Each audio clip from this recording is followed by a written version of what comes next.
Hello, Abraham. Nice to meet you. Actually, didn't think I was going to get called. That can't be true. I have a question. But sometimes when your desire is strong, it doesn't matter what you believe. Because your desire just dominates. Yes, indeed. And it's time for this. Yeah, great. And we didn't just meet. We're just more obvious now. Thank you. So I've been thinking about this because I had a dream. Yeah? So how does someone overcome subconsciousness? Overcome subconsciousness. So what has been engraved in us, a thought behavior. So feelings such as guilt, things that have been taught, and therefore feelings. So because what we think is a feeling. Well, we could give you our opinion about it, but that wouldn't necessarily change you. It's only your life experience that helps you to accomplish that. You used a word, a lot of people use this word, and we want to clarify it for you, and this will help as the basis of this conversation. People talk about subconscious thoughts, like they're thoughts that they picked up unconsciously. They're thoughts that they believe that there are a lot of them, and that those thoughts are then affecting what happens to them. But we want to say to you that the only thoughts that affect you are the thoughts that are active.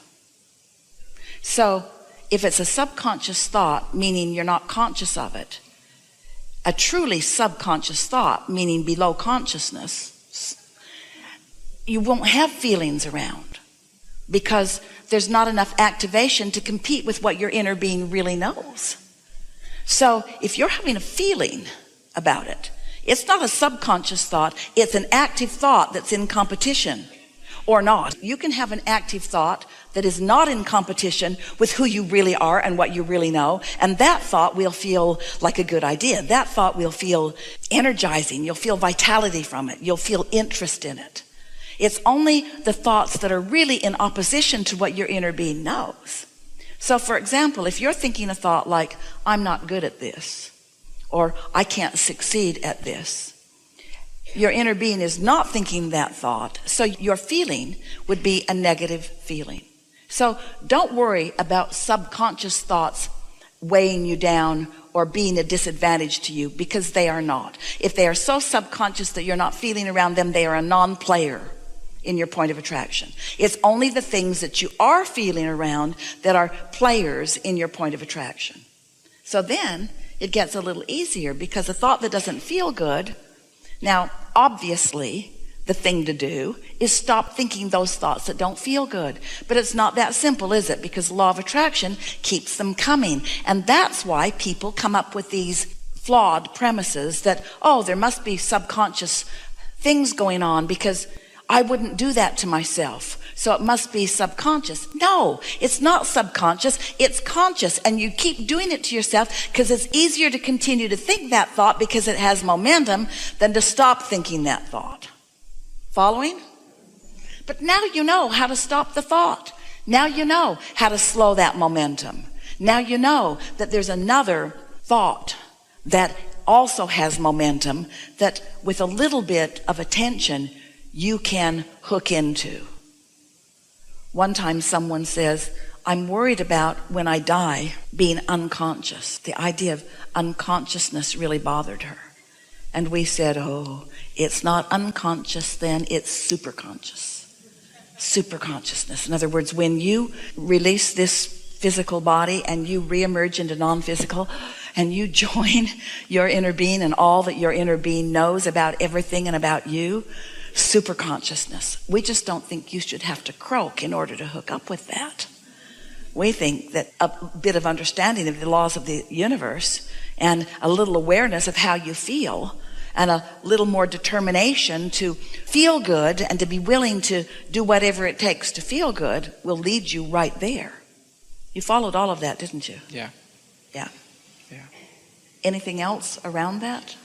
Well, now it makes more sense, but I answered my own question last week because I had this dream where just a month ago my wife and I traveled to Portugal, and in my dream we were traveling back to Portugal and we were in a train, and I was feeling so guilty because I was telling my wife, We just came a month ago, and we're on vacations again. But because of what's been ingrained in me, no, you got to work to deserve. Yeah, got to suffer and sacrifice. A year later, so you can travel again. And then it was given to me then. And then there we are having this nice coffee and these pastries and all that. My wife is having all this fun. And I'm just thinking about, oh, shoot, where am I going to get the money to pay for this? Right? And then I parked the car in the wrong spot. I'm going to get a ticket. So sure enough, in the dream, I walked out, and there is the car, and it has a ticket. Right? So even in my dream, I'm attracting these things. Well, so then I wake up, and then I'm like, what did I learn from this? And like, just accept it and be in the moment, truly in the moment. Well, here's the most important thing from a dream. What you think and how you feel equals your point of attraction. So in your wake state, what you've got going on in your thought process and how you feel about it, and then what happens is always a vibrational match, no exception. But it's also true of your dream state. The wonderful thing about dream state is that as you are pondering these questions, or as you are wanting to understand how all of this works, you're asking these questions. But in your dream state, you have no resistance because you're asleep, and your resistance is inactive. So your dream can play out in a way that can make more vivid for you what's going on with you. So your dream pointed out to you that you feel guilty about feeling good, that you still have some resistance to letting the universe treat you in the way that you deserve to be treated. You're not quite sure how you deserve to be treated. In other words, you played that out in that magnificent, very telling dream. And that's not so different than what's going on in your day-to-day experience, really, is it?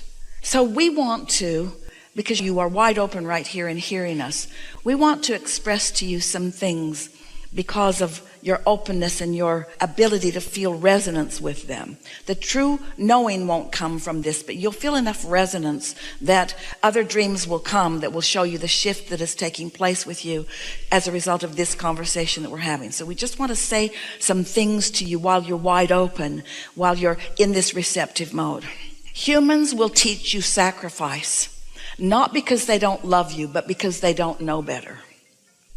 And when momentum is such that there have been many things happening in their experience that they don't have control over, their logical assumption is that since life has done that to them, that it might do it to you. And so in a well-meaning way, they seek to serve you in a sort of warning way.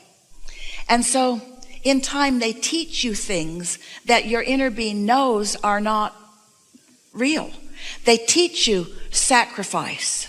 Well, the only thing that anyone ever can really sacrifice is their alignment with Source. Everything bad that feels like it is happening is not because of what's happening. It's because in your attention to it, you're not in resonance with the wholeness of who you are. And the negative emotion, the emptiness, the futility, the fear, the vulnerability is all only about your disallowing the true resources. And so once you really accept that sacrifice is not the way, Esther, even with all that she has come to know, had a series of events that were so telling to her as she had experience after experience where she was wanting to do for someone who was in need. And in the process of attempting to do for them because they were in need, she found resonance with them without even knowing that she was doing it. And in the process, sacrificed her alignment under the disguise of doing good. You see what we're getting at?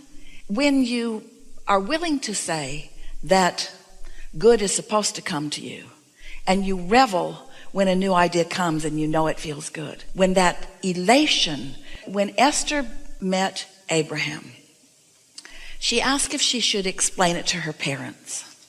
And we said to her, we don't think it's a good idea because they're far enough along in life and their beliefs are pretty much where they are. And you will only upset their apple cart with it. And maybe in the process your own too. But Esther thought that she would like them to know, because the thing that was most strong in her mind was the elation that she was feeling through it. She knew it had to be good. So she went to visit her parents, and she was all frisky and excited and decided to explain to them this wonderful thing that had happened to her. And they didn't see it quite that way. They didn't see it anything like that way. And her mother explained to her that this couldn't be good. And Esther couldn't understand why her mother wasn't expecting something that good to come to Esther. It's come to you, Esther, but it can't be good. And Esther said, something that feels like this has to be good.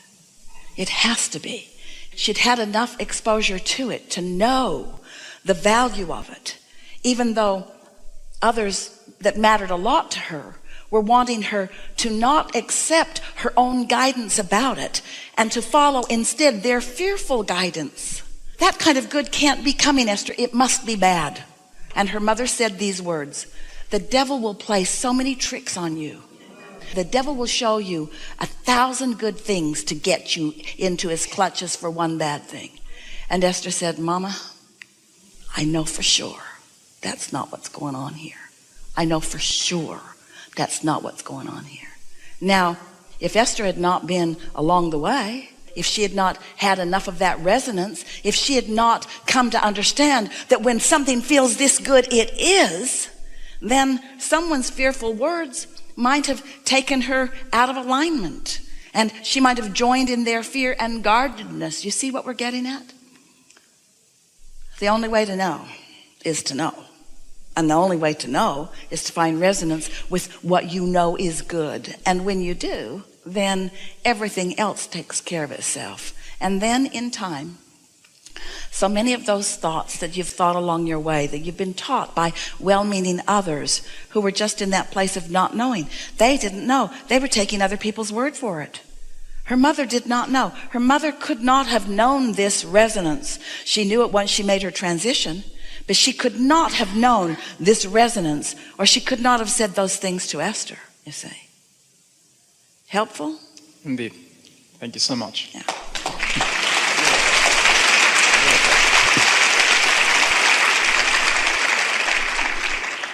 Yeah.